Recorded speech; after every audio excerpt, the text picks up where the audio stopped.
Hi guys, welcome back to my YouTube channel. If you're watching, thanks so much for coming back to watch my once a year upload. I realised I haven't uploaded a video for over a year, and I've also realised recently that I've had my YouTube channel since 2017 because I really wanted to upload this kind of content.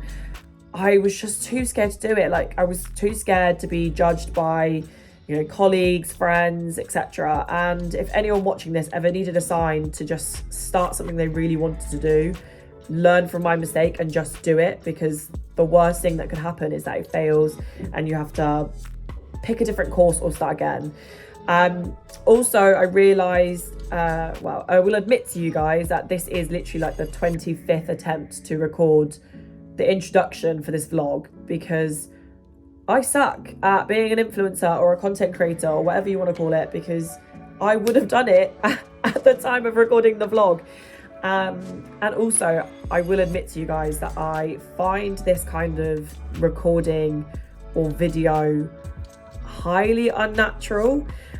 I'm not very good in front of the camera. I think if I was if it was a one-on-one conversation or if I was doing a podcast, it just feels so right for me.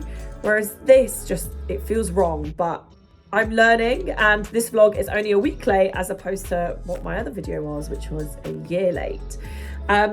So basically, if people have been following me on any of my social media platforms, you'll know that I've been working with Refuge on the online safety bill after talking about my own experiences of harassment, including sexual harassment online, which started at the age of 14. And working with Refuge has been honestly amazing. I've been able to meet so many wonderful people and get involved in so many incredible events. And last week was Safer Internet Day on the 7th of February, for those people that didn't know.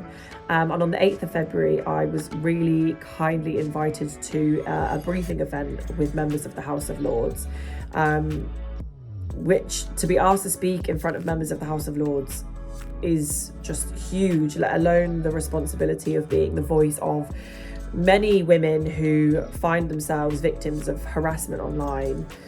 So yeah, basically the whole point of the vlog is that you'll get to see a little bit more of the behind the scenes of kind of what I do when I do my parliamentary work, or the best parts of my job really. This stuff is the stuff that I thrive off of.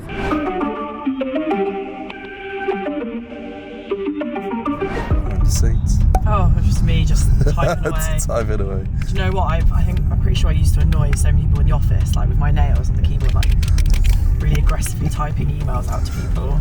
So how are you feeling? Do you know what? I think I'm getting anxious. The last time I did a speech, I remember someone saying to me, well, you're so used to doing TV interviews now, especially live, surely it's no different. But when you're in a big room with max of 5 cameras and 5 people, it's very different to having 1,500 people looking directly at you, especially when it's cold and you actually have to hold the microphone.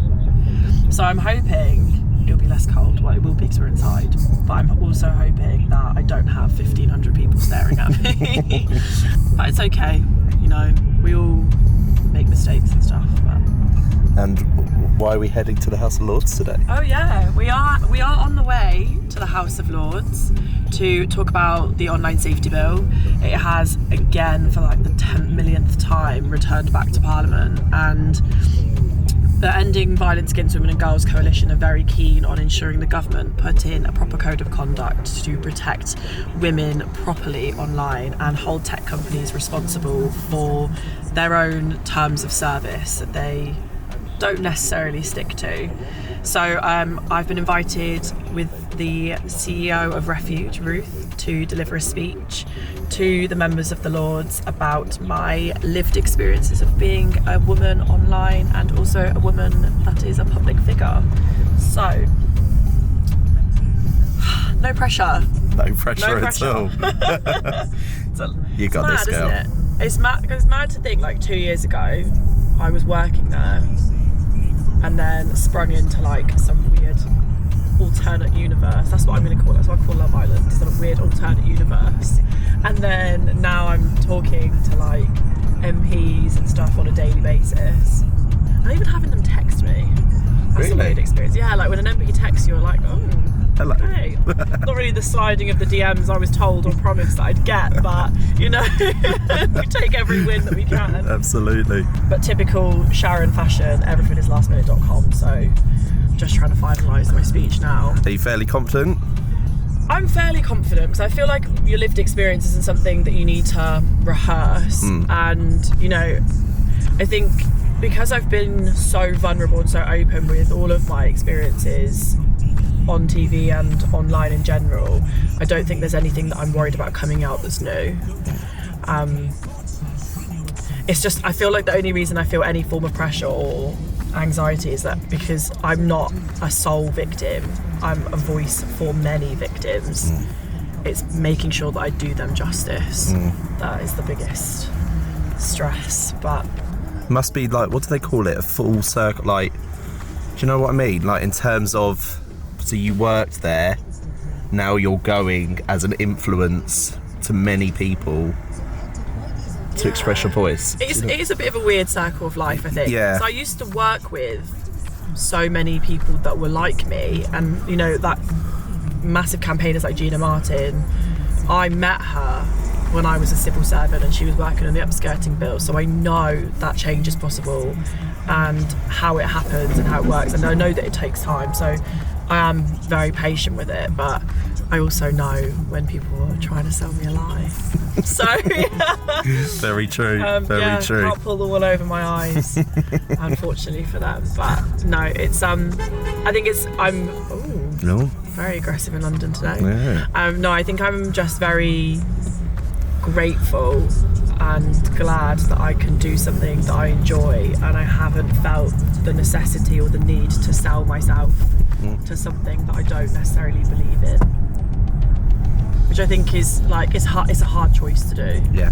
For a lot of people, especially if you're in that social media world where I think obviously you get a lot of brands sort of like obviously wanting you to advertise for them and everything like that, but obviously I don't know, it's just for you, it's just incredible what you're doing in terms of your social platforms for your, like, obviously women's rights, your podcast, and everything like that. I think obviously it's not the usual direction.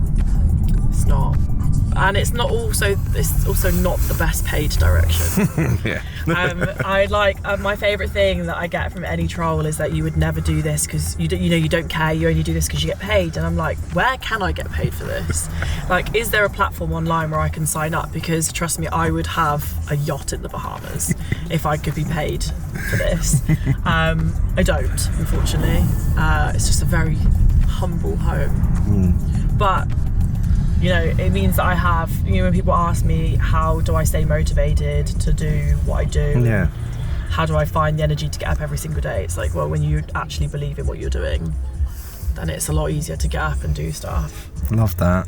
I know, I feel like such a, like, you know, when you go to, have you ever been to a spin class where they like try and sell you some like really weird philosophical dream? Yeah. I feel like some really cheesy American spin instructor when I'm telling people like all these motivational things, but you're doing good, and that's the thing in today's society as well. It's strange, like not strange, but you don't see many people doing this.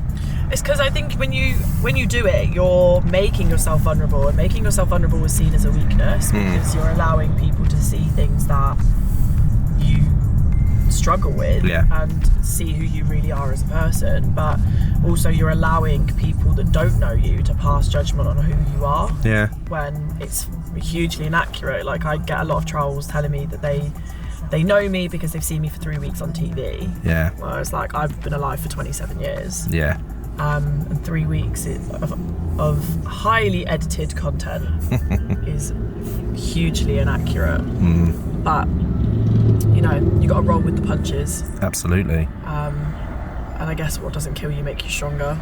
If you don't laugh, you'll cry. Yeah, that's true. That is true. So if I'm laughing really awkwardly out of nowhere, it's because I'm on the verge of tears. Aww. No, I don't think I've ever been at a stage where I want to cry. No? No, I do. I probably have made Lois want to cry at some point. Or Molly, when I send them weird texts of things that I've done, and I'm like, probably shouldn't have done that. Do you regret anything since coming out of the villa? I don't think I regret anything. I think I wish I learned quicker. Okay. But that's not something you can make yourself do. No. Like, I think it's only really in the last 6 months that I've come into who I am. And you kind of miss that boat of hyped up engagement from coming off the show. So in that sense, I wish I'd learnt faster, but slow and steady wins the race at the end of the day. And it's better to, like, you know, your journey is set for you, and it's better to get to where you are eventually than to never get to where you're supposed to be at all. Yeah, absolutely. So yeah, that's the only thing that I say I regret. Yeah. Otherwise, I don't. No regrets. Get the tattooed on me. No, I won't, because my mum will kill me if she watches this, because she searches me on YouTube. So I'm not going to get any more tattoos on. We'll make that an official statement on the clip. She'll play that back to me, you know. She'll be like, you told me you weren't going to get any more. No, because she might smack me. Oh dear. No, she will watch this. Oh. My mum. Love that. They're so cringe. No, but it's amazing. I think with obviously your podcast as well, doing so well with the influential people you're getting on and talking about the subjects. I think it's just it's opened my eyes and opened many people's eyes, I think, to issues that obviously have been addressed, but not, I don't know, do you get what I mean? I get what you mean. Do you know where I feel like a rock and a hard place with the podcast is having guests that are, you know, like we've recorded today with Claire Barnett, who is the Chief Executive of UN Women UK. Incredible woman, massive list of accolades, and the work that UN Women UK do is insane on a global level, not just in the UK. But it's like trying to battle that with really high profile podcasts out there that have guests with millions of followers and like a bit of a tribe and cult following. Yeah. Because those guests bring quick views. Yeah. So it's like, you know, when you have to battle having the quick views versus like a podcast that you fully believe in. Not saying that I never believed in any of my guests, because obviously I would never have them on, but yeah, it's trying to get the right balance that I find challenging and hard. Here we are.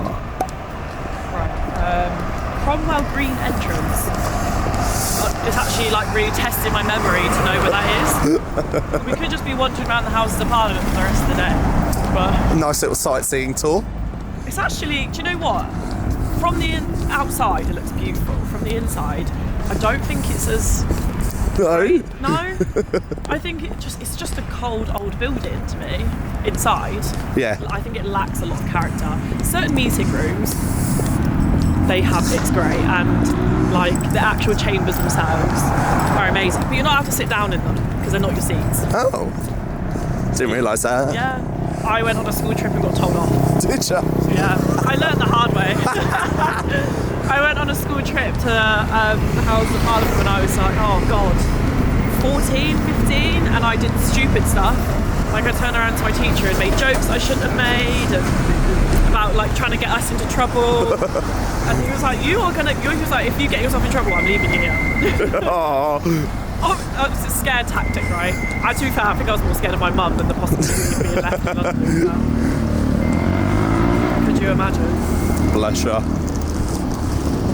Oh my god, I just got an eBay notification about a Loewe bag that I'm watching. Sharon, we've got more presidented matters today. I'm trying to juggle being a fashionable way and trying to juggle being a fashionista and like literally trying to be Elle Woods on a budget, because I just don't have that level of money. So we are now officially in the House of Parliament. We are currently outside the members' committee rooms where we're actually going to talk. I think it's Baroness Morgan we're actually talking to today, amongst some of the other members of Parliament that are really big supporters of the online safety bill. Amongst us are, you know, people that work for Refuge, people that work for the End Violence Against Women Girls Coalition EVIL. There are some survivors as well around here. We obviously won't show their images, but I don't know, I feel less nervous now that it's in a committee room and not in our big hall of emptiness. But no, there's lots of familiar faces, so I feel introduce Sharon Gaffka, who is a Refuge ambassador and online safety campaigner. Sharon is best known for her central government career, which spans 6 years in Westminster, including at the Department of Transport and the Department of Health. Then she also appeared on our television screens back in 2021. Sharon. Thank you so much, Ruth. Normally when I speak at some kind of engagement like this, I'm usually really grateful to be able to connect to new audiences and new people, but on this occasion, like many other women, I wish that this was something that I didn't have to experience on a daily basis and something that never needed to be spoken about. You know, every time I try to explain my lived experiences, especially to other men that are very anti this bill, I'm often greeted with similar comments such as, I was on TV, I put myself out there, what did I expect, and essentially blaming myself for asking for it. And in those situations, I often ask, what if I made myself, in their eyes, the perfect victim? You know, what if I never went on TV? I could never post a holiday photo on any form of social media platform, and I could have little to no digital footprint. And apart from being, as you know, some of the other speakers have said, completely isolated in this modern world, where would that leave me? You know, that would make me the exact same 14-year-old girl that had her first experience of sexual harassment and violence online by a man who was at least double my age. You know, that wasn't the first time that I'd been a victim of online harassment, and I wish I could tell you when the last time I will ever be a victim of online harassment will be. And I thought 2 years down the line from my TV stint that even though it was very short, I would become eventually less of a target. But unfortunately for me, it doesn't stop at receiving an average of 3 unsolicited images a day, but it also results in threats of physical sexual violence towards me. My experience of physical sexual violence doesn't actually stop on the internet, unfortunately. As we've talked about the rise of misogyny influencers amongst us in this room, I've had a lot of experience of street harassment by school-aged males in their school uniform, using quite graphic sexual language towards me, which leaves me as a grown woman, probably double their age, walking home with keys in between my fingers. And often at times I find myself reaching out to head teachers of these schools because they're identifiable by their school uniforms. And you know, they try to assure me that they're doing things in their school to battle this, but essentially they're battling an algorithm, which is an even bigger monster than they can tackle. And it's quite clear that it's not a handful of pupils, it's an ethos problem amongst quite a lot of young men. You know, I've had a guest on my podcast recently who openly admitted to me that she is now for life pretty much on antidepressants as a result of online research that she has done on this topic for her publications.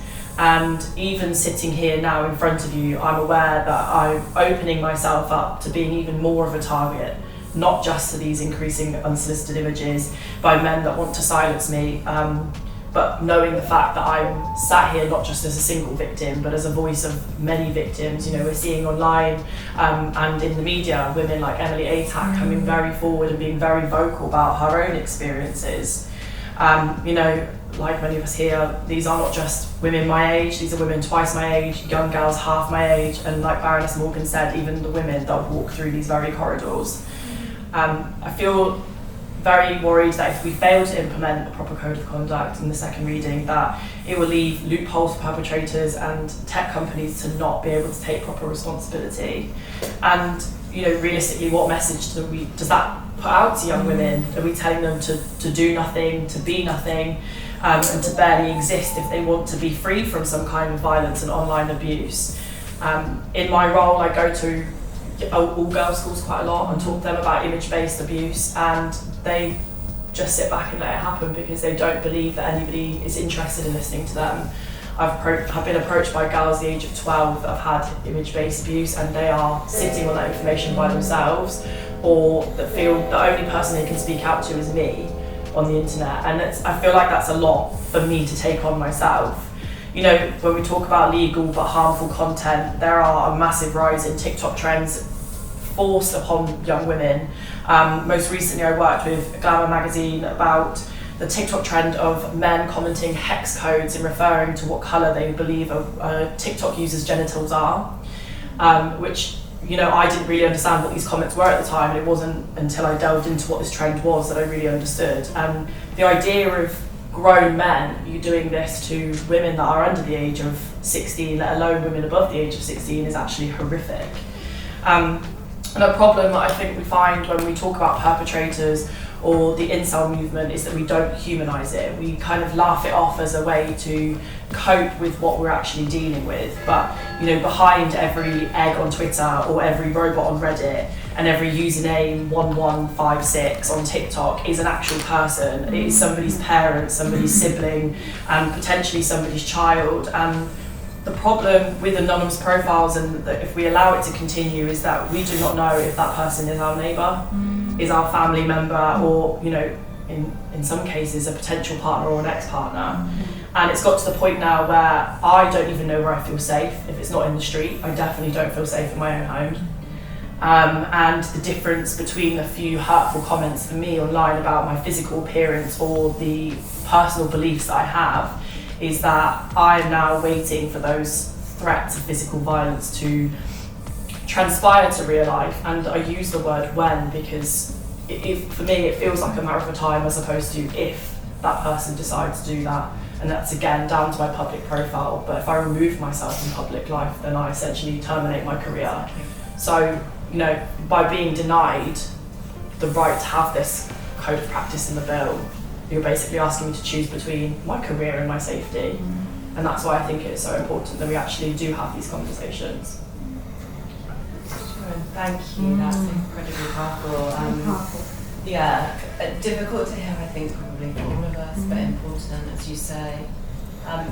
I'd like to open up the floor. I don't know if anyone has questions. They've been sitting. So I just want to finish the video off by giving a bit of a campaign update. So 2 days after this vlog was recorded, we did find out that an amendment to include the Violence Against Women and Girls Code of Practice within the Online Safety Bill has been tabled at the House of Lords committee stage for a debate. I don't know the exact date of that. I did ask Refuge this morning, and hopefully I will get an update on that soon. I hope that the Lords that did attend the briefing event found it super helpful and insightful to hear what it can be like to be a woman online, and from victims' perspectives. And I just want to say a huge thank you to like anyone that supported the campaign, you know, writing letters to MPs, signing petitions, because, you know, sometimes we feel like we're not doing enough or that we could do better or more. But it just goes to show that, you know, even small actions have big repercussions. And yeah, hopefully this will not be the only vlog or video I upload this year. Subscribe to my channel, turn notifications on, and let me know what other kinds of content you'd like to see. Especially if you're really interested in this kind of vlogging, I have so many more amazing events like this up and coming in my diary. So yeah, hopefully I will be less awkward in front of the camera as time goes on.